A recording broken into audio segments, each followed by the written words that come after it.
संजय तिवारी, स्वागत है आपका आप अभी तक में। समय हो चुका है खास मुद्दों पर चर्चा करने की।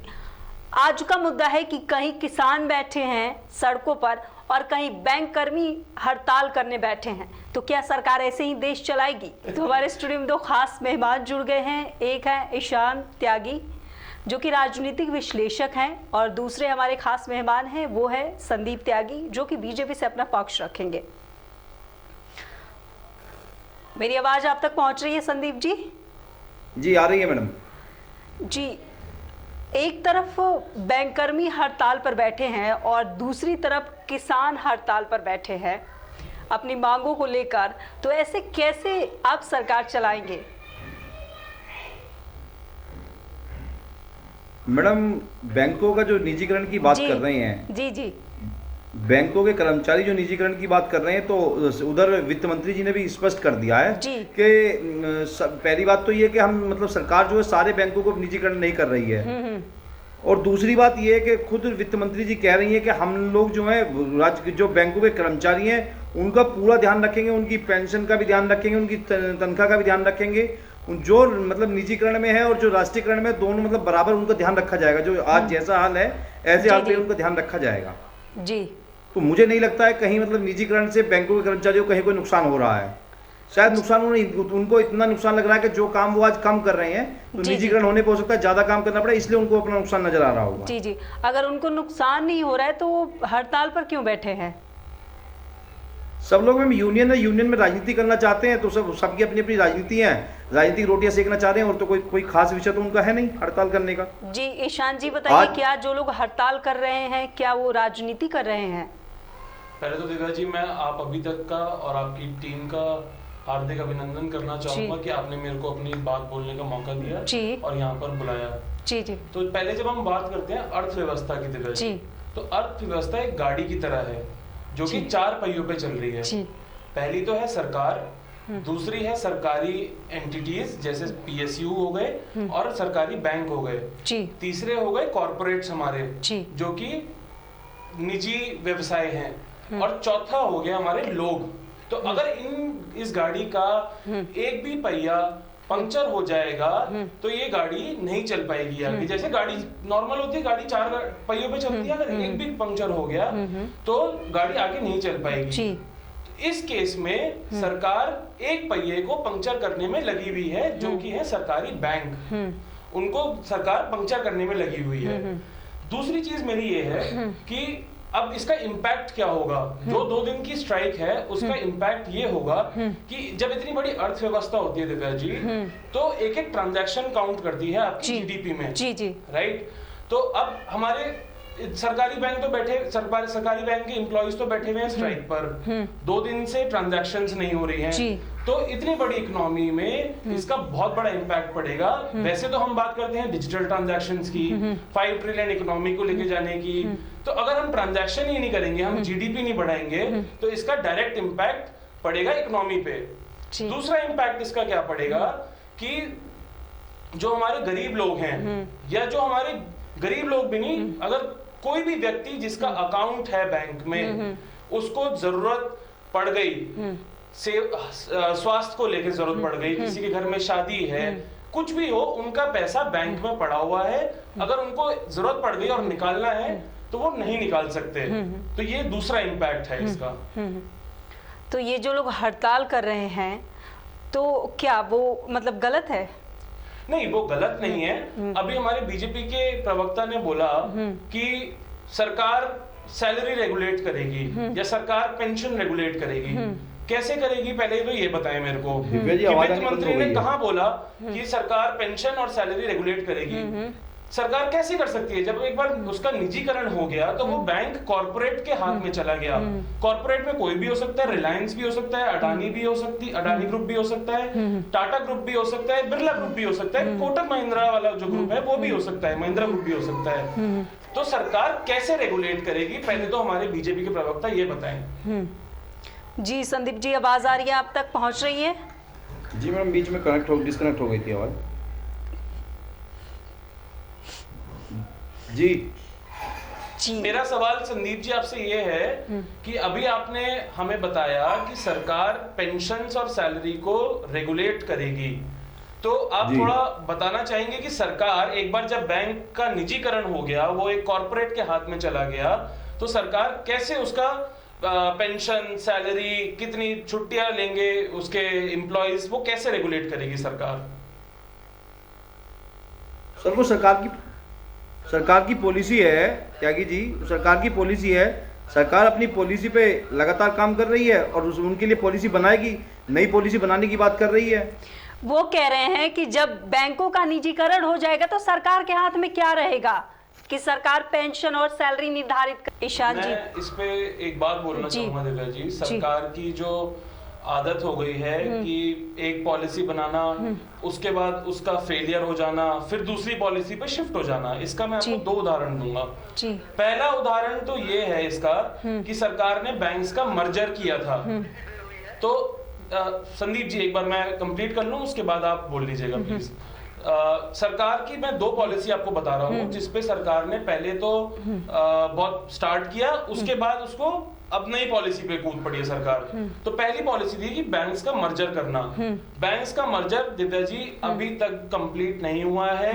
अगर आप देखेंगे तो बैंक्स के सिस्टम भी अभी एक नहीं हुए हैं सारे बैंक्स के जिनका मर्जर हो रहा है। दूसरी चीज है, सरकार लाई थी यूपीआई ट्रांजैक्शंस।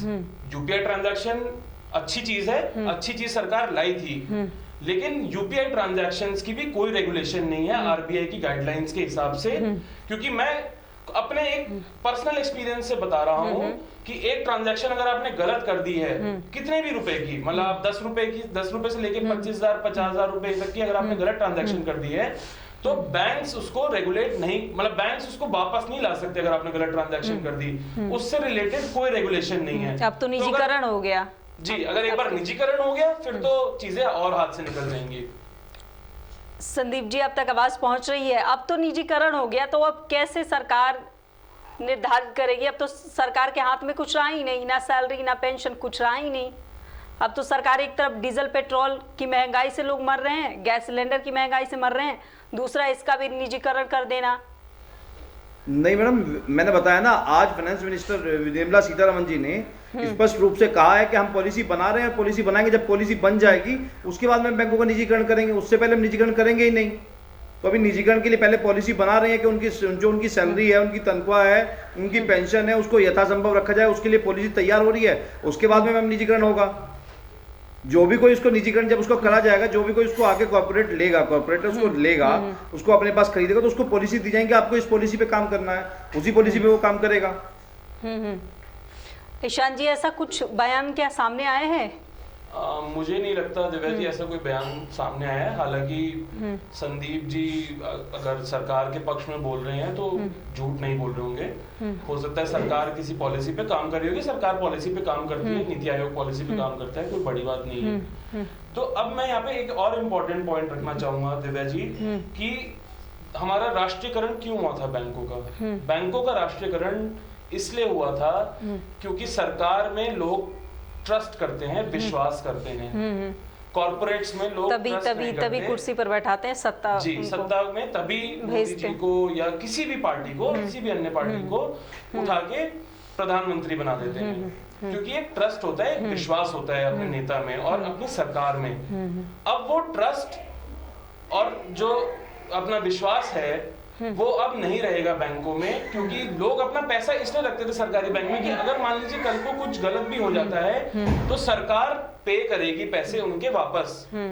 लेकिन अब मुझे संदीप जी एक बात बताएं कि जब कॉर्पोरेट बैंक अगर फेल हो गए तो कौन पैसे वापस करेगा? पैसे कौन वापस करेगा? आवाज पहुंच रही है आप तक? जी आ रही है। हो सकता है आपको कोई पॉलिसी पता हो। नहीं मैडम, अभी पॉलिसी तैयार हो रही है, बताएं, जनता को बताएं, हमें भी बताएं। इस विषय पे मैं अभी कुछ ज्यादा ब्रीफली नहीं बता पाऊंगा, लेकिन अभी सरकार पॉलिसी बना रही है। जैसा आज वित्त मंत्री जी ने, निर्मला सीतारमण जी ने जैसा आज बताया है, मीडिया की जिनको जानकारी दी है अभी सामने ही, तो पॉलिसी बना रही है, पॉलिसी बन जाएगी, उसके बाद में डिसाइड होगा कौन पैसा देगा, क्या कौन करेगा, ये डिसाइड हो जाएगा। पॉलिसी बनने के बाद में डिसाइड होगा। तो ये पॉलिसी बनने के बाद ही निजीकरण होता, ताकि जो मैम अभी तो सुनिए मैडम, अभी तो निजीकरण हुआ ही नहीं है। अभी निजीकरण हुआ कहाँ है? अभी निजीकरण के लिए केवल प्रस्ताव हुआ, अभी कोई निजीकरण हुआ थोड़ी ना किसी का। अभी तो यही नहीं पता कौन से बैंक का निजीकरण होना है। अब बाकी क्या है क्या? आप बताइए। अभी सुनिए, अभी निर्मला सीतारमण जी ने कहा है 2 बैंकों का निजीकरण होना है, तो अभी तो यही डिसाइड नहीं हुआ है कौन से वो 2 बैंक का जिनका निजीकरण होना है। तो पहले पॉलिसी बना लेते ना, फिर निजीकरण करते, ताकि बैंक जो अरे मैडम तो अभी निजीकरण फिर वो मैं परेशान नहीं होते। 2 दिनों से लोग परेशान हो रहे हैं। दिव्या जी मैं वही बोल रहा हूँ, अभी किसी भी बैंक का निजीकरण नहीं हुआ है। अभी केवल ये कहा गया है कि 2 बैंकों का निजीकरण होगा। हाँ, तो पहले पॉलिसी बना लेते ताकि सारी चीजें क्लियर हो जाती। तो मैडम अभी निजीकरण हो कहाँ गया ये तो बताइए ना मुझे। अभी निजीकरण हुआ कहाँ? अभी निजीकरण की बात चल रही है, पॉलिसी उधर पॉलिसी बन रही है, उधर निजीकरण की बात चल रही है। जब पॉलिसी बन जाएगी, जब उसके बाद में डिसाइड होगा कि वो कौन से 2 बैंक है जिनका निजीकरण होना है। जी ईशान जी बताइए, तो फिर वो स्ट्राइक पर क्यों बैठ रहे हैं? देखिए स्टेट बैंक, सुनिए दिव्या जी 1 मिनट, मैं माफी चाहूंगा ईशान जी। अभी स्टेट बैंक ने आज भी बैंकों में काम किया है, स्टेट बैंक आज भी हड़ताल पे नहीं था। तो अगर सारे बैंक कर्मचारियों की बात करेंगे तो स्टेट बैंक आज भी हड़ताल पे नहीं था। पहले उनसे 1 मिनट पहले उनसे क्यों नहीं पहले बात कर लेते ना, फैसला लेने से पहले तो अच्छा होता। मैडम वो फोरम, वो नो बैंक करता है, वो केवल कभी कोई कानून नो बैंकों का फोरम है जिससे परेशान हो रहे हैं किसान। तमाम किसान बॉर्डरों पर बैठे रहते हैं, फिर आप कोई कानून ला देते हैं, पॉलिसी बना देते हैं जिससे बैंक कर्मी परेशान हो रहे हैं। तो आप लोग ऐसा करते क्यों है? मैडम एक बार पहले ही पूछ लेते आप। 9 बैंकों की यूनियन है, उन 9 बैंकों की यूनियन ने 15 दिन पहले डिसाइड कर लिया कि 15-16 को हड़ताल पे रहेंगे। 3 बैंक जो सरकारी बैंक है, 12 सरकारी बैंक है। मेरी बात सुनिए, 12 सरकारी बैंक है, 12 सरकारी बैंकों में से 9 सरकारी बैंक हड़ताल पे थे, 3 सरकारी बैंक, उनमें से भी 3 सरकारी बैंक हड़ताल पे नहीं थे। तो 3 बैंकों में काम हुआ है, आज भी काम हुआ है, कल भी काम हुआ है, वहां हड़ताल का कोई असर नहीं था। और रही बात आप किसानों की बात करें तो किसानों का कोई मुद्दा नहीं है, किसानों की कोई हड़ताल पे किसान नहीं है। वहाँ राजनीति करने वाले लोग हड़ताल पे, जो लोग जिन्हें राजनीति करनी, जिन्हें अपनी राजनीतिक रोटियां सेकनी है। आपने कहा कि वो लोग भी राजनीति करते हैं। आपके सरकार में जो भी अगर आपके खिलाफ बोले, प्रदर्शन कर ले, नारेबाजी कर ले, अपनी मांगों को लेकर, वो राजनीति करता है। मैडम मुझे बताइए मेरा गाँव देहात से, संदीप जी को बता दीजिए एक बार कि वो ईशान जी भी राजनीति ही कर रहे हैं। अगर कोई भी खिलाफ बोलेगा, अपनी मांगों को रखेगा, अपनी बातों को रखेगा, वो सिर्फ राजनीति करता है। ईशान जी भी किसान परिवार से बिलोंग करते हैं और मैं भी किसान परिवार से बिलोंग करता हूँ। दोनों लोग किसान परिवार से बिलोंग करते हैं। कुछ दिन के बाद आप कह देंगे बैंक जीवी हैं। मेरी बात तो सुनिए ना। ईशान जी से पूछिए, ईशान जी के आसपास में पूछिए कितने लोग धरने पे बैठे हुए हैं। वहाँ कोई आसपास से कोई लोग धरने बैठे नहीं, वहाँ तो मैडम केवल पंजाब के लोग धरने पे बैठे हैं, पश्चिम के लोग वहाँ धरने पे नहीं बैठे। तो राकेश टिकैत को राजनीति करनी है, इसलिए वो धरने पे बैठे हैं। एक बार टाइम निकाल के कभी गाजीपुर बॉर्डर गए हैं आप, या सिंधु बॉर्डर या टिकरी बॉर्डर गए हैं आप? नहीं, कभी आप गाजीपुर बॉर्डर या टिकरी बॉर्डर या सिंधु बॉर्डर कभी गए हैं आप? मैडम मैं गाजीपुर बॉर्डर अक्सर जाता हूँ, जब दिल्ली जाता हूँ तो मैं गाजीपुर बॉर्डर होके जाता हूँ। अच्छा, तो वो आपको मतलब वो किसान नहीं लगते आपको? वहाँ किसान है ही नहीं मैडम, कोई भी किसान नहीं है। हाँ। पश्चिम उत्तर प्रदेश में इतनी बड़ी बेल्ट है मैडम, गन्ने की खेती चल रही है, गन्ना किसान गन्ना मिल पे डाल रहा है, गन्ना डालने थे, वो किसान नहीं थे। कौन मैम? राकेश टिकैत है, वो किसान नहीं है। राकेश टिकैत तो मैडम किसानों की किसान नहीं है, दलाली करते हैं, कुछ नहीं करते हैं। राकेश टिकैत कहाँ राजनीति करते हैं? जो कोई भी बोलेगा, कल को आप बैंक वालों को भी कह देंगे, वो भी बैंक नहीं मैडम, मैं बैंक कहीं बाहर से आए हैं। बैंकर्स में बैंक के कर्मचारी हड़ताल पर गए हैं, उनका जाना मैं एक तरीके से जायज मान सकता हूँ, लेकिन अभी वो उस पर पॉलिसी बन रही है, उनको संतुष्ट किया जाएगा। बैंकर्स में मैं उस बात नहीं बोल रहा हूँ, बैंकर्स के लिए जो कर्मचारी हैं उनके लिए पॉलिसी बन रही है। जब पॉलिसी बन जाएगी तो कर्मचारी खुश हो जाएंगे। उससे पहले उन्हें ये डर लग रहा है कि कहीं हमारी पेंशन ना चली जाए, हमारी तनख्वाह ना कम हो जाए, इस डर की वजह से वो हड़ताल पर जा रहे हैं। तो उसी बात को लेकर के निर्मला सीतारमण जी ने आज स्टेटमेंट दिया है कि हम उनकी पेंशन का भी ख्याल रखेंगे, उनकी सैलरी का भी ख्याल रखेंगे, उनकी छुट्टी का भी ख्याल रखेंगे। इसके लिए हम पॉलिसी बना रहे हैं। ईशान जी बताइए कि मतलब इन्होंने पहले ऐलान कर दिया, अब पॉलिसी बनाएंगे, ये सही रहेगा? अब लोग परेशान हो रहे हैं, एक तरफ बैंक वाले हड़ताल कर रहे हैं, दूसरी तरफ पब्लिक परेशान हो रही है। जी, पहले तो मैं संदीप जी की एक बात को बता देना चाहूँगा कि इस हमारे देश का जो निर्माण हुआ था वो एक आंदोलन से हुआ था। और तब हमारे देश के लोगों ने आंदोलन किया था अंग्रेजों के खिलाफ, और अब देश के ही लोग आंदोलन कर रहे हैं अपनी सरकार के खिलाफ। तो आंदोलन करना पहली बात तो कोई गलत चीज नहीं है। दूसरी चीज ये है कि देखिए वो जो लोग इस टाइम बैंक के जो धरने पे बैठे हैं या फिर जो स्ट्राइक हुई है 2 दिन की, वो क्यों हुई है?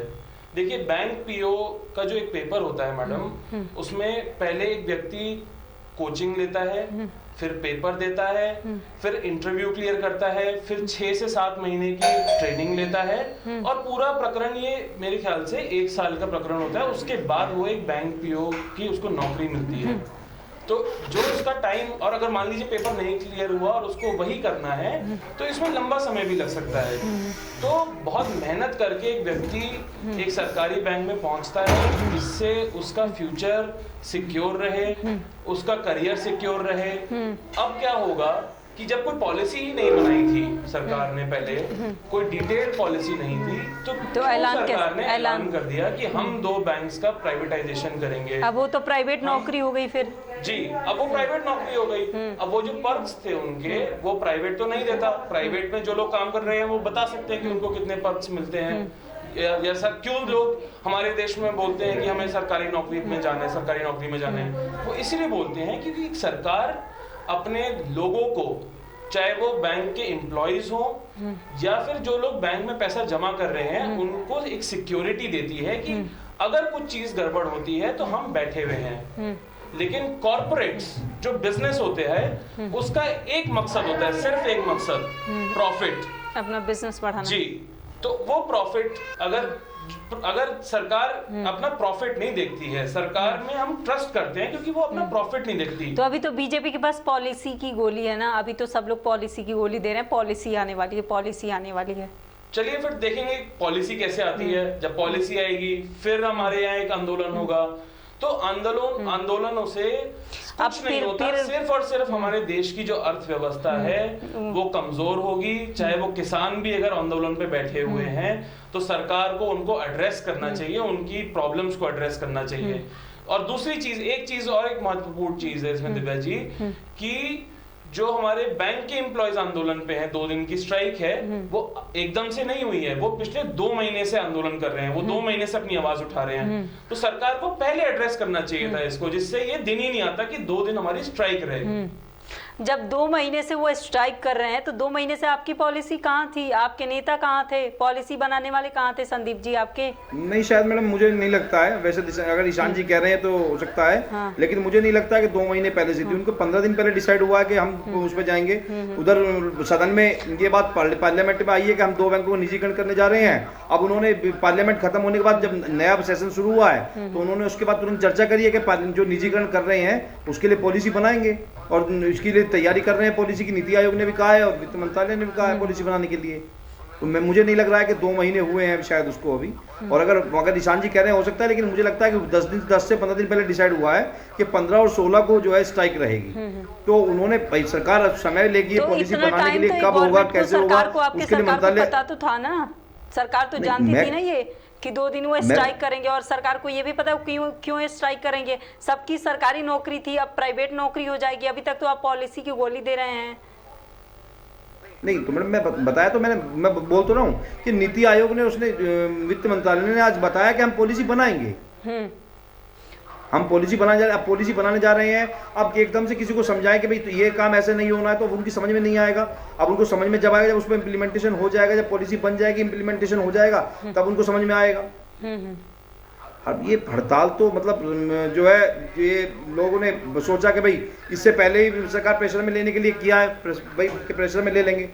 सरकार ने तो उसके बावजूद भी बताया कि हम पॉलिसी बनाने जा रहे हैं। नीति आयोग पहले भी 3 दिन पहले भी कह चुका है, वित्त मंत्रालय ने आज भी कहा है, नीति आयोग तो शुक्रवार में कह चुका है कि पॉलिसी बनेगी इस पर। चलिए हम भी देखेंगे, स्ट्राइक से पहले भी कह चुका है ना। हम भी देखेंगे और पूरा देश देखेगा, सब लोग देखेंगे क्या आपकी पॉलिसी बनती है। आज के लिए बस इतना ही, फिर आपसे मुलाकात होगी कुछ नए मुद्दों के साथ, नए चर्चों के साथ। फिलहाल के लिए बस इतना ही, नमस्कार।